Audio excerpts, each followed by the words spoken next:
Good Wednesday afternoon, and thank you for joining us for 22 News at 4 o'clock. I'm Nick Oresco. After several days of more seasonable temperatures, that summer-like weather is back. Hard to believe Halloween is tomorrow. 22 News Storm Team meteorologist Brian Lapp is standing by. Another warm one today, Brian. Yeah, we touched 70 early this afternoon in a few spots, and we've got a chance at 80 here tomorrow. In the meantime, we have some slow-moving traffic right now. Nick, let's take a look at it. I-91 southbound here from our camera in Springfield. Things seem to be picking up a bit, but keep in mind that as we get the evening commute going here within the next 45 minutes or so, I-91 south through downtown may be even slower than usual. Let's take a look at the map now, shall we, and show you what's happening up and down the valley. Other than that slight slowdown at 91 south, we're in pretty good shape. I'm not seeing any major problems here. 291 at the 91 merge is also running a little slow. Now we get to temperatures, and let's show you that. Let's take a look at the graphics, and we're in the low 70s right now. Westfield and Springfield at 70 and 71, 65 Northampton, 62 in Greenfield, and 66 in Orange. Clouds and radar, the clouds were pretty stubborn along with the fog this morning, but finally we've got some blue sky as the sun gets lower and lower in the sky here this afternoon.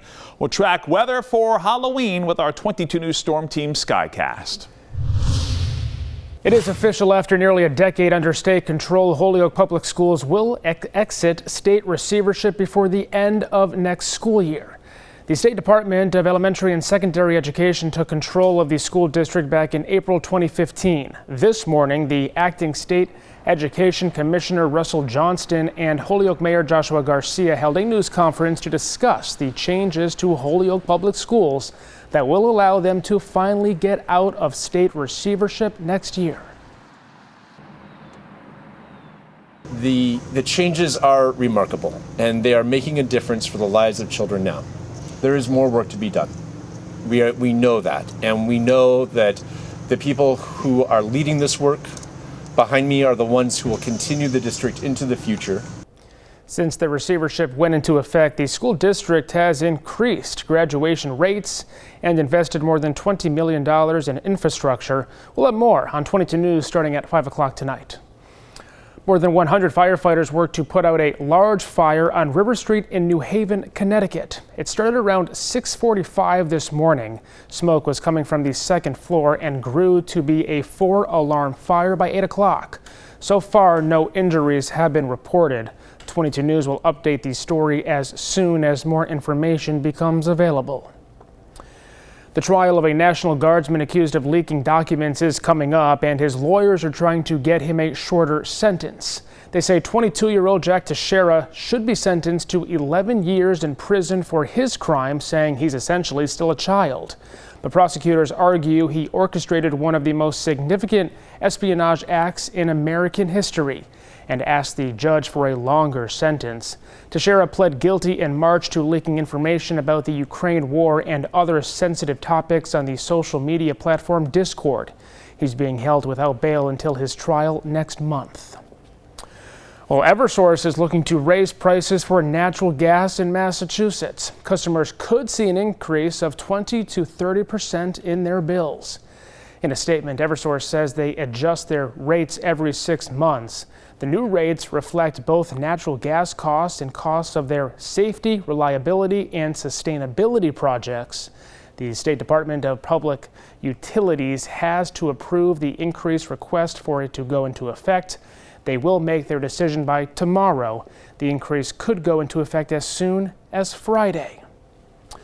Back now with Brian Lapp. It's dry and warm out there. Brian, it looks like Halloween, as of right now, looks pretty good. Yeah, pretty spectacular, actually. We've got dry weather overhead as we speak. Here are the clouds and radar. Just a little quick check of this again.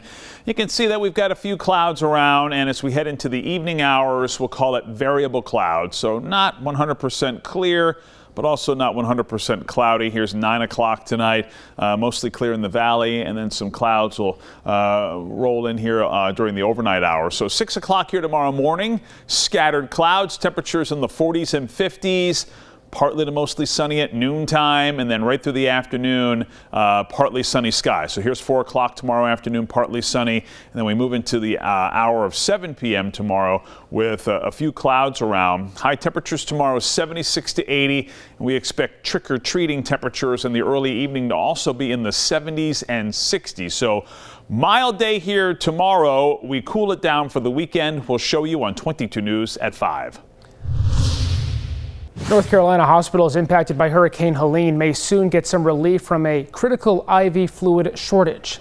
The FDA approved changing the expiration date on multiple types of IVs and sterile fluids made by Baxter International earlier this week. The fluids can now be used up to 2 years after they were made instead of 1. The IV company says this only applies to products made before the end of September. They plan to reopen part of their facility sometime this week and distribute IVs and other sterile fluids by mid to late November. Starbucks is discontinuing the Oleato drinks less than a year after their nationwide debut. A Starbucks spokesperson says the company updates its offerings, and this recent decision aligns with the chain's strategy to simplify the menu. The new CEO echoed this decision by calling the current menu overly complex. The discontinued drinks include the oil-infused latte, shaken espresso, and gold foam cold brew. The drinks will be taken off the menu in early November. Well, coming up tonight on 22 News starting at 5 o'clock, Holyoke Public Schools will officially transition back to local control after nearly a decade of state oversight. We'll have reaction from the city's mayor. Plus, we're continuing our coverage in depth of this year's ballot questions. Hear what both sides have to say about question number 3. And we can't forget about our pets this Halloween. We are working for you with some ways to keep your four-legged friends safe. Slow going on I-91 southbound. You can see here this kind of light orange coloration here, Springfield to the Connecticut state line.